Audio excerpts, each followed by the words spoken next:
saudara-saudari yang dikasihi dalam Tuhan, selamat bertemu kembali di dalam ibadah online. Tuhan kita adalah Tuhan yang baik, amin. Dialah Alfa dan Omega, dialah pencipta kita, Tuhan yang terawal dan yang terakhir. Bagi dia, tiada yang mustahil, haleluya. Dialah gunung batuku, dialah kota bentengku. Mari kita nyanyikan lagu ini bersama-sama. Bersama dia, aku tidak akan rasa takut, amin. Haleluya. Kita nyanyikan lagu ini bersama-sama. Gunung batuku dan kau, kota bentengku, tak akan ku ragu. Kau menjadi hidupku, ya. Kau keselamatanku dan kau yang membelaku, tak akan ku takut. Kuasamu di dalamku, walau badai menerbang di dalam hidupku ini. Namun Tuhan menendangkanku tinggi.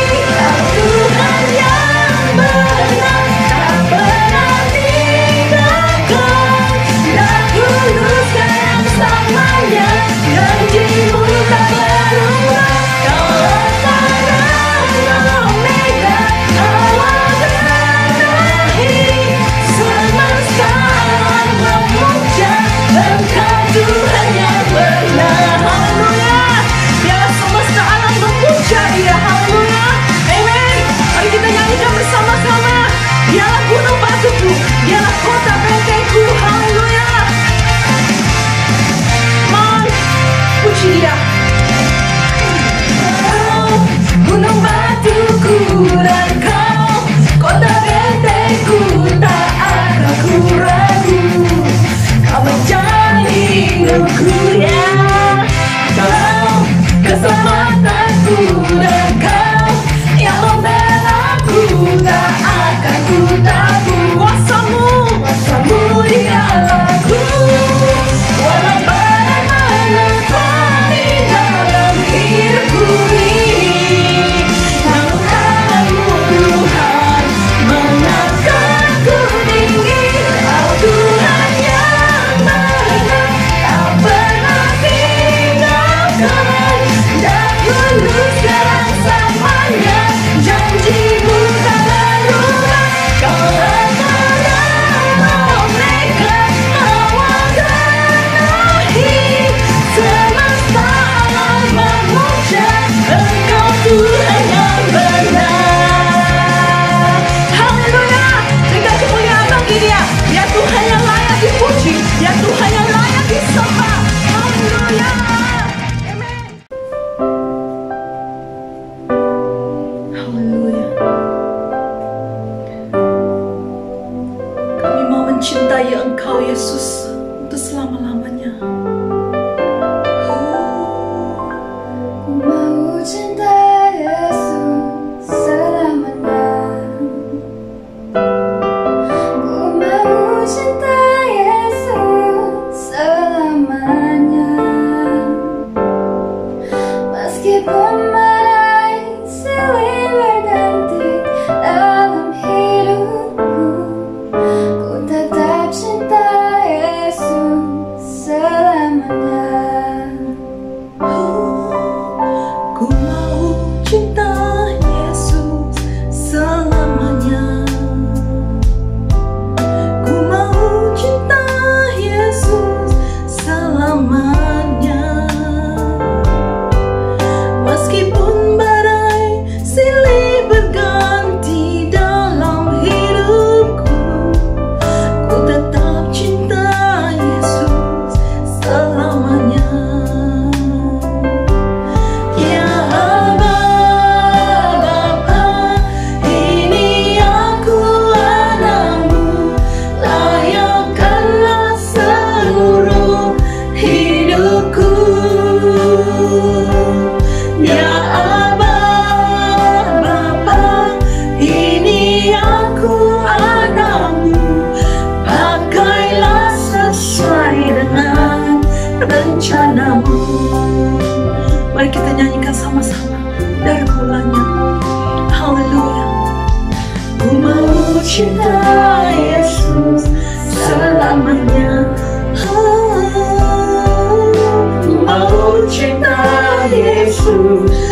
selamanya.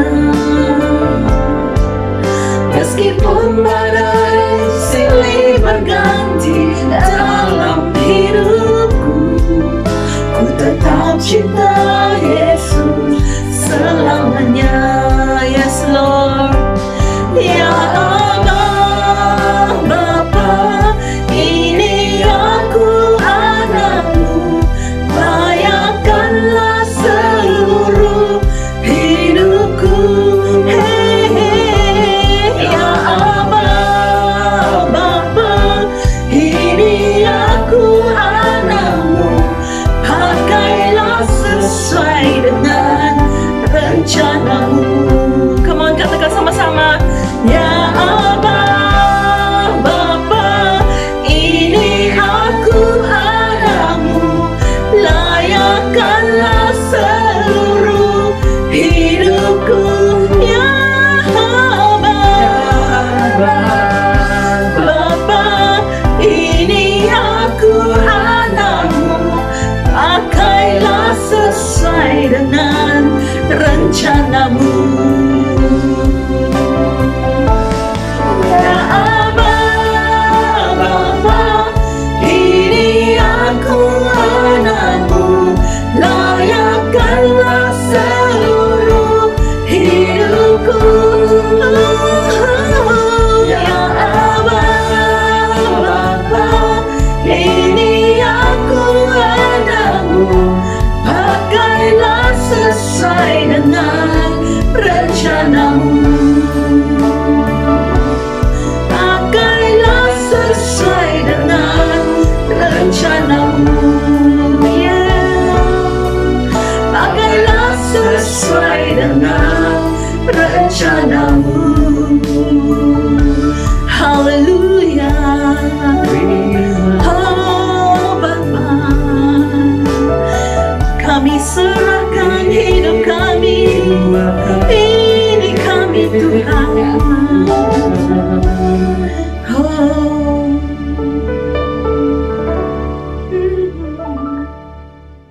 Haleluya. Dia Tuhan yang besar, Kau Tuhan yang ajaib. Haleluya. Mari kita mengangkat suara, mengangkat lagu ini bersama-sama. Thank you Lord. Besar dan ajaiblah karyamu, adil dan benarlah jalanmu.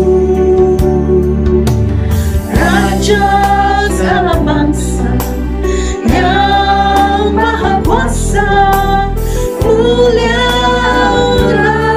namamu.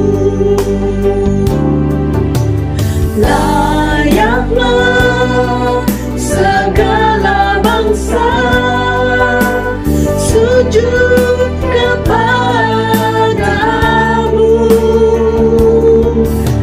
Sakalah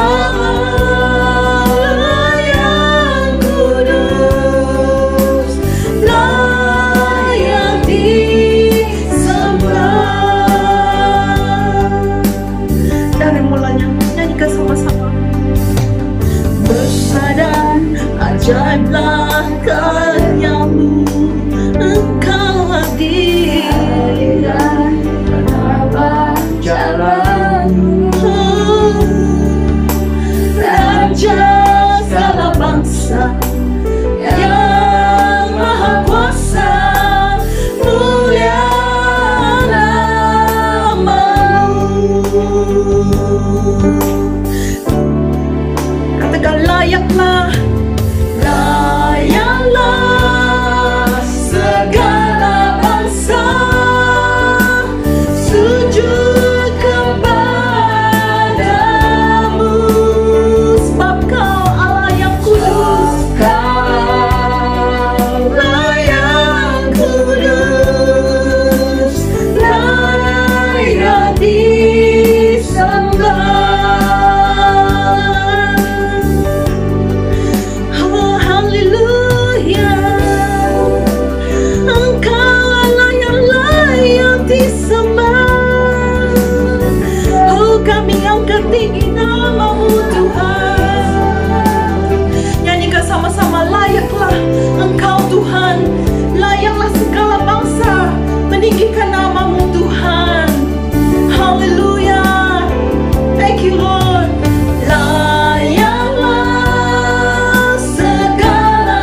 Sungguh besar setiamu, Engkau nyata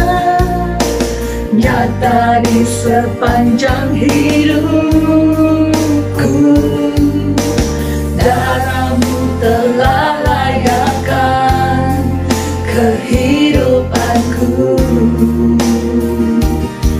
Oh, tiada kata yang bisa, tiada kata yang bisa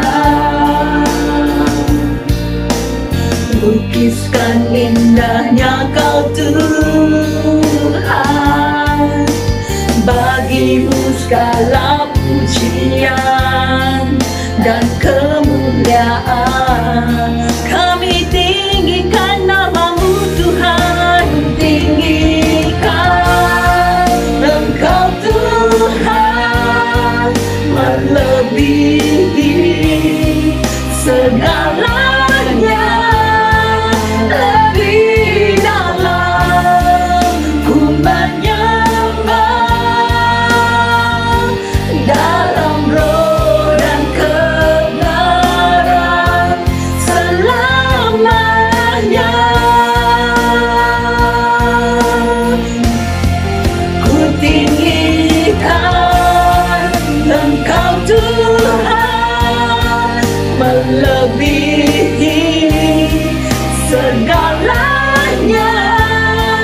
Lebih dalam ku menyembah, dalam roh dan kebenaran selamanya.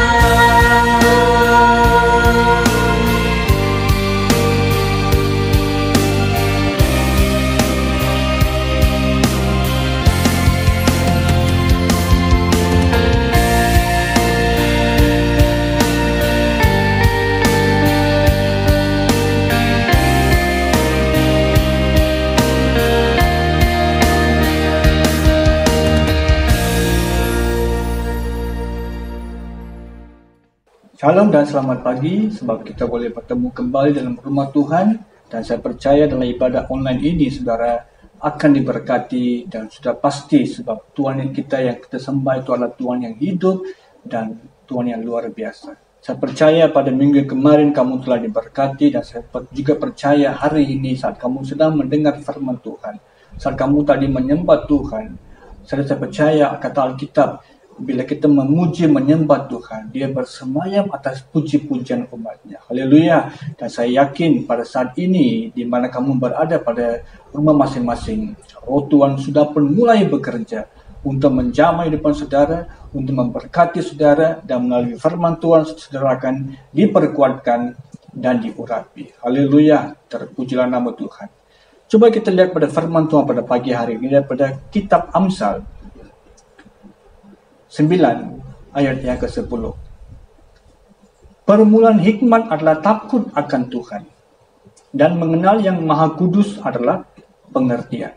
Saudara, ini adalah kata-kata Salomo tentang kata-kata hikmat. Sebab dia dalam seluruh kitab ini dia mulai mengkupas, dia mulai memberikan pelbagai kata-kata nasihat tentang setiap umat Tuhan. Perlunya ada hikmat supaya kita boleh berjalan dengan Tuhan. Kita boleh menikmati hadirat Allah. Sebab di mana kita ada hikmat Tuhan, kita akan hidup dengan pimpinan Tuhan. Haleluya. Dan saya juga mau bawa satu tema pada pagi hari ini, yaitu jalan orang yang takut akan Tuhan. Jalan orang yang takut akan Tuhan. Saudara, dalam dunia hari ini kita ada emosi takut itu yang biasa. Setiap manusia, hampir rata-rata setiap individu alami rasa ketakutan. Takut tentang hal yang akan datang, takut tentang pelbagai situasi, takut cicak, takut tikus, takut kepada lipas. Saudara, bila kita hadapi satu situasi yang menakutkan, saudara, kita punya jantung berdenyut dengan cepat, napas kita mulai bernapas dengan sangat laju. Ini semua adalah melambangkan situasi kecemasan Bila kita dalam keadaan panik, kecemasan, kita mulai bereaksi seperti ini. Ini adalah situasi yang umum dan ini bukan sesuatu yang baru karena semua antara manusia melalui situasi rasa takut ini. Dan pagi ini saya tidak mau membawa situasi takut yang saya sampaikan sebentar tadi. Saya nak bawa pada kita kepada takut akan Tuhan. Apa sebenarnya takut akan Tuhan? Ia bukan juga seperti kita tak berani hadapi Tuhan, tetapi takut akan Tuhan berarti kita menyertakan rasa hormat kepada Allah. Kita membawa kekudusan menghadapi Allah. Kita membawa kejujuran, kesetiaan di hadapan Tuhan. Jadi sebagai umat Tuhan, jalan orang yang takut akan Tuhan adalah jalan yang keberhasilan. Orang yang mengikuti hikmat Allah. Sebab kata sini Amsal 9:10, permulaan hikmat adalah takut akan Tuhan. Amin. Permulaan hikmat adalah takut akan Tuhan dan mengenal yang Maha Kudus adalah pengertian. Dan dengan ayat ini saya nak membawa beberapa perkara untuk kita renungkan pada pagi hari ini. Saudara, orang yang takut akan Tuhan ini, ia akan memimpin kita kepada penyangkalan diri. Orang yang takut kepada Tuhan, dia akan mulai menyangkal diri. Cuba kita perhatikan Injil Matius 16 ayat 24. Lalu Yesus berkata kepada murid-muridnya, setiap orang yang mau mengikuti aku, ia harus menyangkal dirinya, memikul salibnya, dan mengikuti aku. Saudara, ini adalah kata-kata Yesus kepada orang ramai, kepada murid-muridnya. Siapa yang mau ikut saya ini? Barang siapa mau ikut siapa? Saya. Setiap orang yang mau mengikuti saya ini, dia harus menyangkal diri, dia harus memikul salib, dan dia harus mengikuti Yesus. Saudara, ini adalah salah satu syarat untuk kita mengikuti Yesus. Karena orang yang menghormati Tuhan, orang yang takut kepada Tuhan, saudara, ia akan memimpin kita kepada penyangkalan diri. Kita akan mulai menyangkal kita punya kepribadian. Atau sambil pakai menyangkal itu berarti kita mematikan kepentingan diri sendiri. Kita mulai mengutamakan Kristus sebagai Allah ataupun bos hidupan kita ini. Dialah pemilik hidup kita, dialah Tuhan yang akan kontrol segala-galanya. Saudara, kita matikan segala keinginan pribadi. Kita matikan segala kepentingan pribadi. Saudara, orang yang lahir baru itu, dia akan selalu mengalami takut akan Tuhan. The born again Christians, orang-orang Kristen yang lahir baru ini akan sentiasa memiliki takut akan Tuhan. Sebab dalam hidupan dia ini, Roh Kudus sudah bekerja dalam ke arah pembaharuan. Dan dia mulai memiliki satu penyangkalan diri. Dia mulai tidak mementingkan diri. Dia tidak fokus kepada hidupan pribadi. Malahan dia fokus kepada kerja atau pelayanan-pelayanan Tuhan. Dia mulai fokus kepada tujuan Allah. Dia mulai fokus tentang kepentingan-kepentingan Tuhan. Dan Galatia 2 ayat 20 dikatakan seperti ini. Ini kata Paulus. Namun aku hidup, tetapi bukan lagi aku sendiri yang hidup, melainkan Kristus yang hidup di dalam aku. Dan hidupku yang kuhidupi sekarang di dalam daging adalah hidup oleh iman dalam Anak Allah yang telah mengasihi aku dan menyerahkan dirinya untuk aku. Saudara, ini adalah kata-kata Paulus. Dia percaya bahwa dia hidup, bukan lagi dia lagi hidup, tapi dia kata Kristuslah yang hidup di dalam aku. Penyangkalan diri yang total, penyangkalan diri. Sebab orang yang takut kepada Tuhan ini adalah orang yang menyangkal diri. Saudara, Paulus mulai membawa satu pengertian bahwa dia mulai mematikan keegoan dia ini. Dia mulai mematikan rasa kesombongan dia itu. Dia mulai mematikan rasa kepentingan diri dia sendiri. Tetapi dia mengizinkan rencana Allah. Dia mengizinkan Kristus yang hidup di dalam hidupan kita pada hari ini. Kalau kita tidak mengizinkan kehendak Tuhan, kita gagal. Kita perlu mengizinkan Tuhan menjadi kepala hidupan kita. Ataupun Tuhan menjadi juru selamat, Mesias hidupan kita. Ayat Matius 16:24, dia mulakan dengan kata, kita harus kita harus, kata Alkitab seperti ini, setiap orang yang mau mengikuti aku, dia harus menyangkal diri. Dia harus menyangkal diri. Dia harus menyangkal diri. Saudara, ia bukan satu option, ia bukan satu pilihan, tapi satu syarat bahwa saudara harus. Yang mau mengikuti Yesus, kamu diberi bukannya pilihan, tapi kamu diberikan satu arahan, yaitu kita harus mengikuti Yesus, kita harus menyangkal diri dan mengikuti Kristus. Ini adalah karakter orang yang takut kepada Tuhan. Sebab orang yang lahir baru memiliki pembaruan. Sebab orang yang memiliki hidup yang diperbarui ini, dia akan selalu hidup dengan pimpinan Roh Kudus. Dia akan hidup dengan gaya hidup yang seperti Kristus. Dia akan hidup dalam perbuatan-perbuatan Roh Kudus. Dia akan hidup mengikut kehendak-kehendak Allah. Inilah arti penyangkalan diri. Coba perhatikan dalam cerita Alkitab. Bila Raja Saul memerintah Israel sebagai raja yang pertama, saudara, pada permulaannya dia memimpin dengan baik. Tapi di pertengahan hidupan dalam kepimpinan sebagai raja Israel, saudara, dia mulai berubah. Dia mulai memiliki satu kesombongan, dia mulai mau orang memperhatikan dia, saudara, dia mulai menyimpang ke arah yang berlainan. Dia mulai tidak menyangkal diri, dia mulai mengutamakan kepribadian dia. Dia tidak lagi mengutamakan kepribadian Allah semesta alam waktu itu. Kata firman Tuhan mentepikan dia. Tuhan memilih Daud sebagai pengganti Raja Israel yang kedua. Tuhan melihat Daud orang yang berkenan kepada hatinya. Tuhan memilih sebab Daud mengutamakan Kristus. Daud mengutamakan Allah pada waktu itu. Daud menyangkal kepribadian. Daud menyangkal hidupan dia. Dia mulai mengutamakan Kristus. Dalam hidupan kita pada hari ini, kita perlu hidup seperti Daud. Haleluya. Saudara, jangan hidup seperti Saul. Ini yang akhirnya binasa. Kerajaan dia hancur karena Saul, Tuhan campur tangan untuk menghentikan pemerintahan dia. Tapi Tuhan memberkati Daud sebab dia hidup mengikut pimpinan Tuhan. Sama situasi ini kalau mau kita perhatikan dalam kitab Wahyu, dikatakan dalam ayat 3, bab 3 ayat 15 dan 16. Ini kata firman Tuhan. Aku tahu segala pekerjaanmu, engkau tidak dingin dan tidak panas. Alangkah baiknya jika engkau dingin dan atau panas. Jadi karena engkau suam-suam kuku dan tidak dingin atau panas, aku akan memuntahkan engkau dari mulutku. Jemaat Laodikia gagal untuk menyangkal diri. Jemaat Laodikia gagal untuk hidup sebagai orang yang panas untuk Tuhan. Jemaat Laodikia gagal untuk mengutamakan Tuhan, saudara.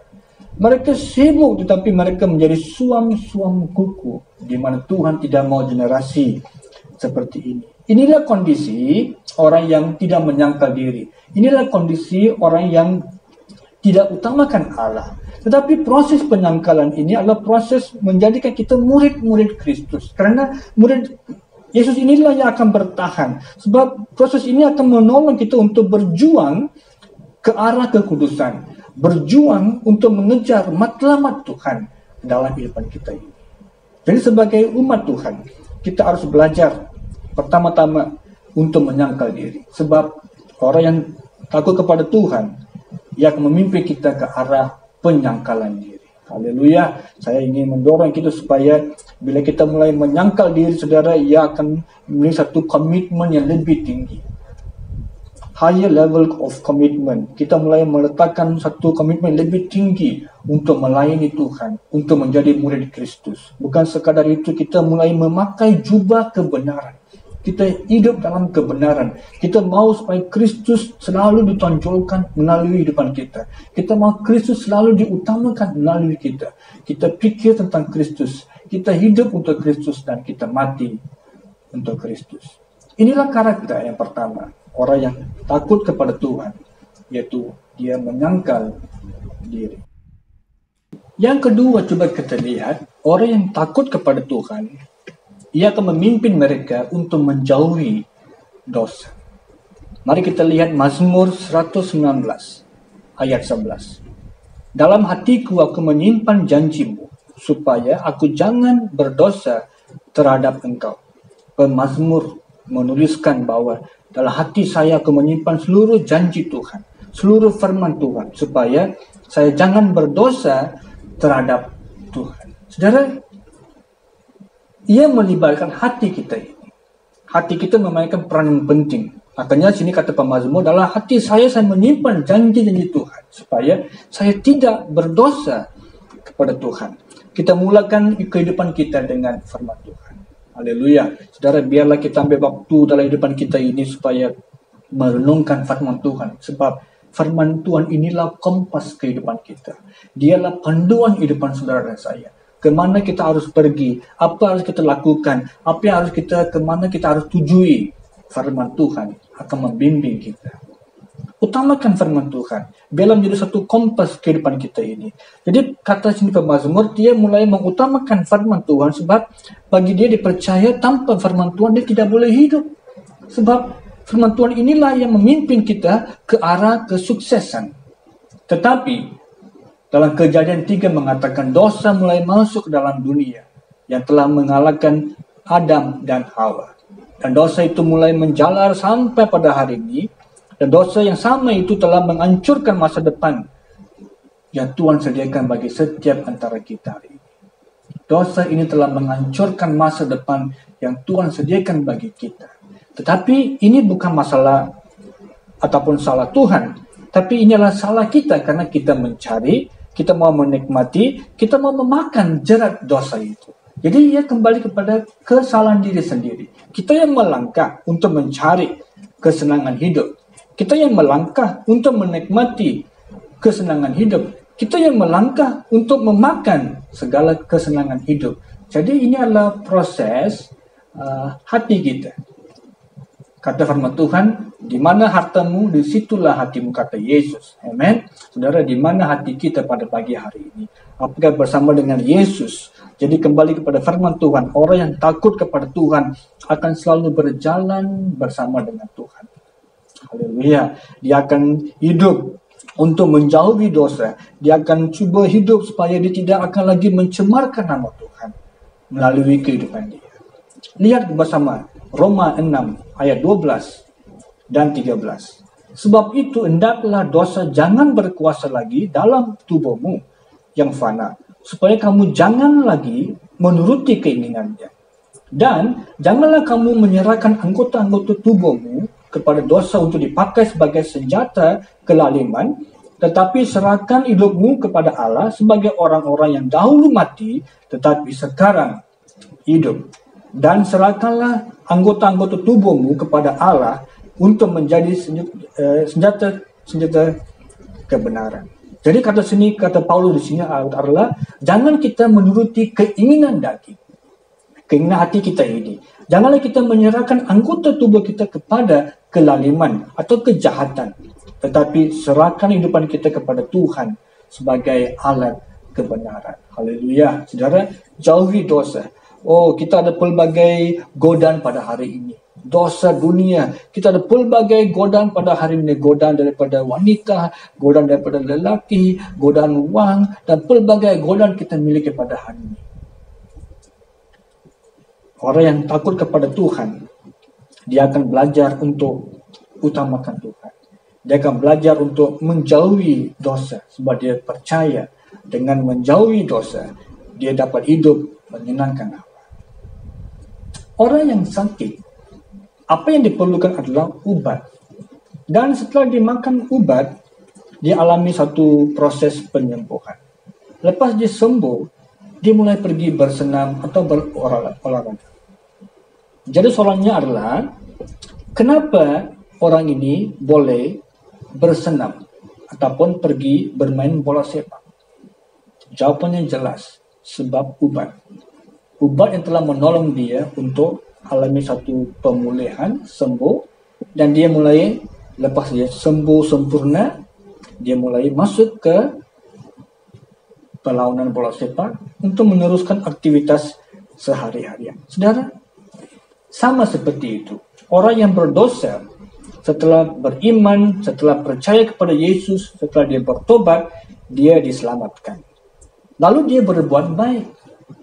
Sekarang soalnya adalah, Apakah dia membuat baik karena itu dia diselamatkan? Atau apakah karena membuat baik orang ini diselamatkan? Jawabannya adalah tidak. Sebab jawabannya adalah karena pertobatan dia itulah hidupannya diselamatkan. Jadi sebagai anak Tuhan, kita perlu belajar bahwa dengan membuat baik, tidak pernah Alkitab menggalakkan atau mengatakan bahwa adanya keselamatan. Tetapi melalui Yesus Kristus, melalui pertobatan hidupan kita ini, kita adanya keselamatan. Metanoia, kata firman dalam bahasa Yunani. Metanoia akan menolong kita untuk berubah cara hidupan kita, mengubah pola pikiran kita. Metanoia akan menolong kita untuk sentiasa takut kepada Tuhan. Jadi orang yang bertobat adalah orang yang ada fire, adanya hati untuk Tuhan. Dia bersungguh-sungguh, dia bersemangat, dia akan belajar dan mengkaji firman Tuhan. Jadi firman Tuhan ini akan memberikan kita kesadaran akan dosa. Bila kita banyak mengkaji firman Tuhan, dia akan memberi kita pelbagai kesadaran akan dosa. Bukan sekadar itu, bila kita mengkaji firman Tuhan, dia akan juga melindungi hidupan kita. Firman Tuhan akan melindungi kita sebab dia akan memimpin kita. Dia akan melindungi daripada kejahatan-kejahatan. Dan bukan sekadar itu, bila kita merenungkan firman Tuhan, ia akan menguatkan roh kita ini. Jadi jemaat Tuhan yang saya kasihi pada pagi hari, biarlah kita menjadi umat Tuhan yang diperkuatkan oleh kuasa Roh Kudus, yang dijamah oleh kuasa Tuhan supaya kita percaya melalui firman Tuhan, kita akan terus diperkuatkan. Karena dosa begitu berkuasa, dosa itu begitu kuat, dia bisa melemahkan, dia boleh melemahkan kekuatan rohani kita ini. Tetapi kalau kita tinggal dalam Kristus, kita akan tetap melawan dosa.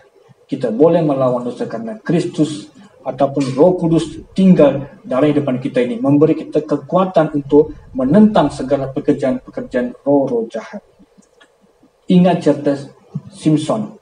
Simpson adalah orang yang diurapi Tuhan. Dia adalah orang yang kuat, tetapi karena dosa dia, karena dia terpikat, karena dia tergoda, kata firman Tuhan, dia tidur di atas bantal dosa. Dia menyerahkan diri. Segala kekuatan daripada Tuhan semuanya hilang. Sebab dosa akan percintaan ataupun dosa yang digodai oleh iblis. Dia mulai menyerahkan diri. Dan dia mau bangkit, tidak bisa.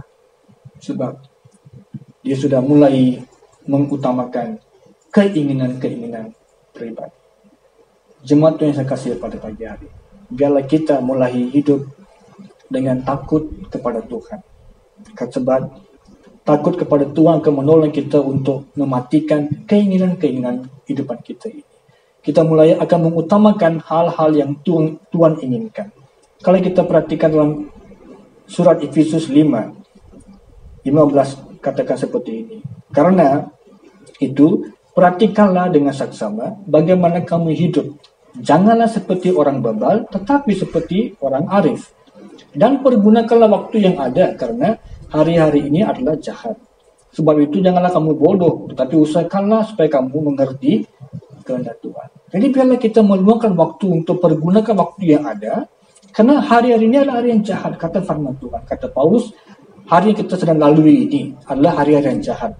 Ia bukan masalah teknologi, ia bukan masalah internet, ia bukan masalah percepatan perubahan dunia. Saudara, ia adalah masalah hidupan diri sendiri. Teknologi membantu kita untuk memperoleh pengetahuan, mendapatkan sumber-sumber informasi. Tetapi karena kita salah gunakan teknologi ini, kita terjerat dengan dosa ini. Jadi pornografi dengan bebas diakses oleh orang-orang muda pada hari ini. Karena kita terikat. Jadi sebagai orang Kristen pada hari ini, bila kita mulai mengutamakan Tuhan, sebab Tuhan menghargai perubahan hidup. Tuhan utamakan perubahan hidup daripada prestasi hidup. Tuhan mau melihat satu perubahan, bukannya kita milik satu jawatan tinggi ataupun hal-hal yang lain. Karena karakter lebih penting daripada persembahan. Haleluya. Jadi utamakan Tuhan bila kita hidup dalam takut kepada Tuhan.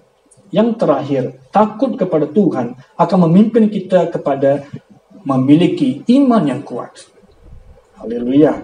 Coba kita lihat Roma 4 ayat 20. Tetapi terhadap janji Allah, ia tidak bimbang karena ketidakpercayaan.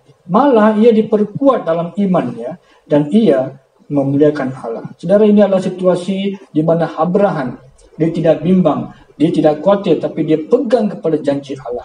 Dia yakin Tuhan akan menetapkan ataupun Tuhan akan menggenapkan janjinya. Walaupun ia mengambil 25 tahun, Abraham menantikan janji Tuhan. Hari ini kita berdepan dengan isu iman berlawanan dengan ketakutan. Hari ini seluruh dunia menghadapi iman berlawanan dengan takut. Dengannya situasi dunia COVID-19 memberikan impact yang besar kepada setiap manusia tentang ketakutan. Tetapi takut kepada Allah akan melahirkan iman, bukannya ketakutan.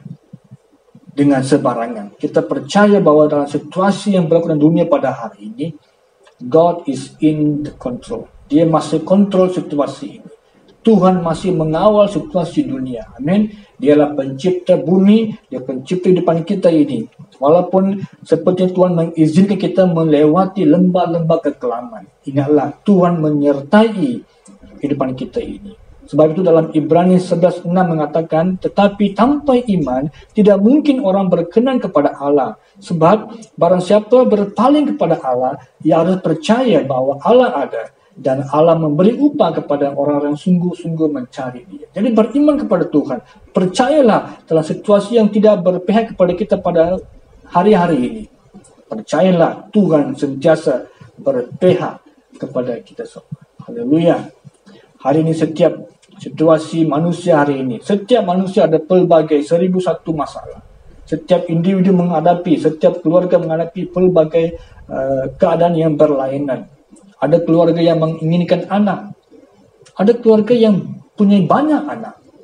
Dan karakter anaknya sangat nakal sekali. Tapi ada keluarga yang inginkan anak tapi tidak dapat anak.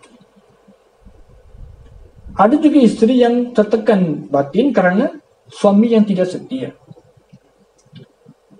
Ada juga anak yang rasa dalam kesedihan sebab sejak kecil ditinggalkan oleh bapaknya. Saudara, ini semua situasi yang kita melihat bahwa hal-hal ini umum berlaku di mana-mana. Ada juga anak yang memiliki bapak, tapi bapaknya seorang pemabuk. Ia adalah satu situasi yang berlawanan. Ada istri yang baru melahirkan anak, baru seminggu melahirkan, suaminya meninggal dalam eksiden, kecelakaan, kemalangan jalan raya. Saudara, ini semua adalah situasi di mana memang menggoncangkan iman kita ini. Memberi ketakutan yang besar. Tetapi percayalah, di mana iman kita? Saat situasi-situasi yang berlaku tidak berpihak kepada kita berlaku. Di mana iman kita? Di mana Tuhan dalam kita waktu kita melalui tekanan-tekanan itu? Perhatikan, bagaimana iman Daniel sewaktu dibuang ke dalam gua singa. Apa reaksi Daniel? Bagaimana dengan iman Shadrach, Meshach, dan Abednego sewaktu dibuang dalam perapian? Di mana iman mereka ini? Apakah Tuhan tidak hadir? Saudara, dalam dua situasi ini, Daniel dengan 3 kawannya lagi 3 orang Ibrani ini, saudara, Tuhan hadir di tengah-tengah kegoncangan pergolakan dunia. Waktu zaman mereka itu. Hari ini pun sama. Apapun terjadi, percayalah Tuhan sentiasa di pihak saudara. Haleluya. Walaupun keadaan tidak berpihak kepada kita pada hari ini, percayalah Tuhan sentiasa ingin menolong. Dan Dia akan menolong sebab Dia adalah keselamatan hidupan kita. Saya akhir dengan cerita ini. Satu ketika satu bangunan mulai terbakar dan ramai orang mulai menyelamatkan diri. Mereka lari menyelamatkan diri masing-masing daripada bangunan yang sedang terbakar itu. Dan apinya begitu marak, besar sekali apinya, mulai membakar seluruh kawasan-kawasan perumahan ataupun apartemen yang sedang didirikan pada waktu itu.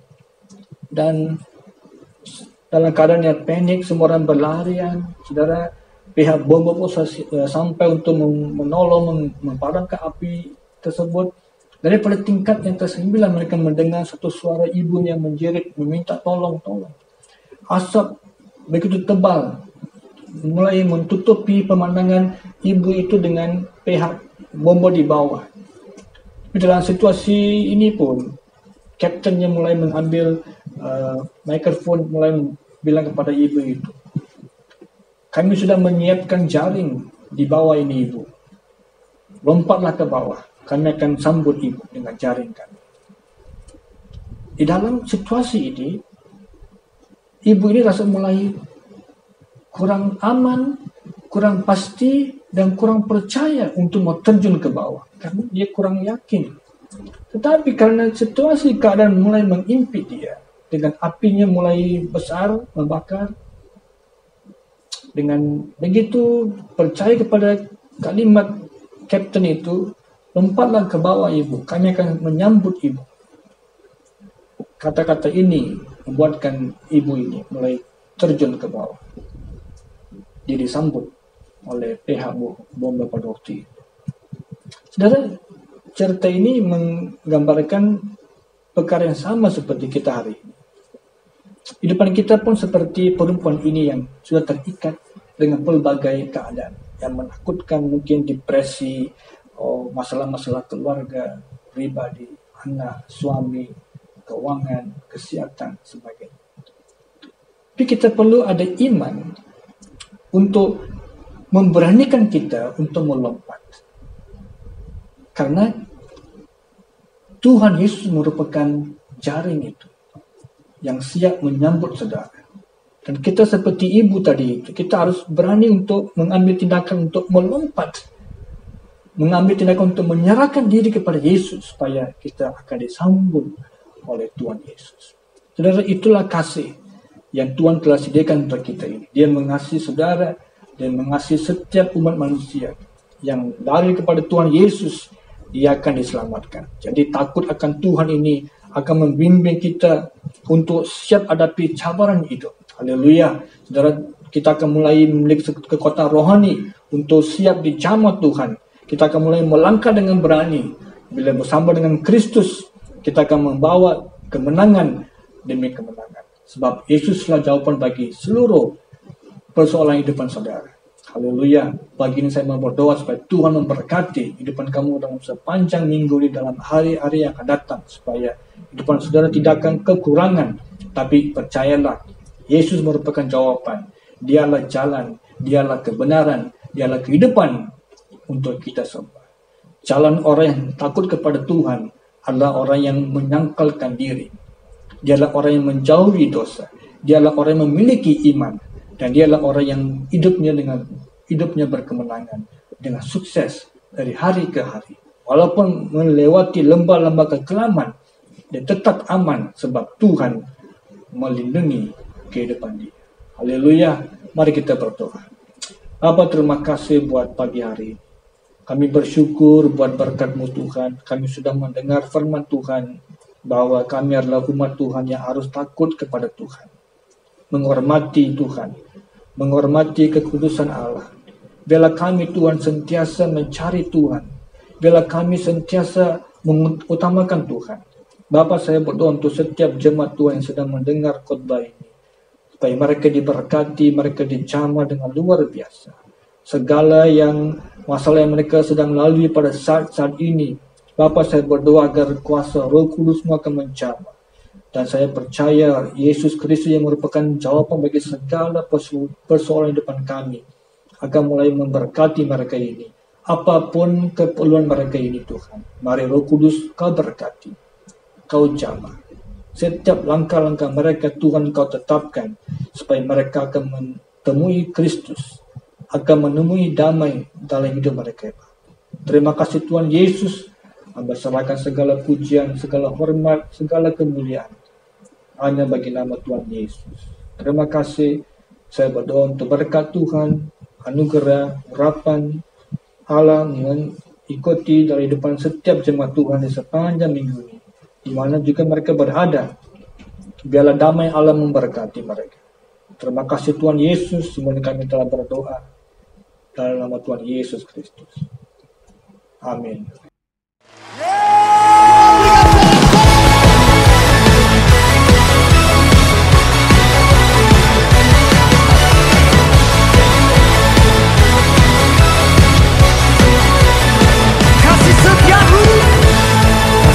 Setiamu nyata bagiku, hikmat kebajikan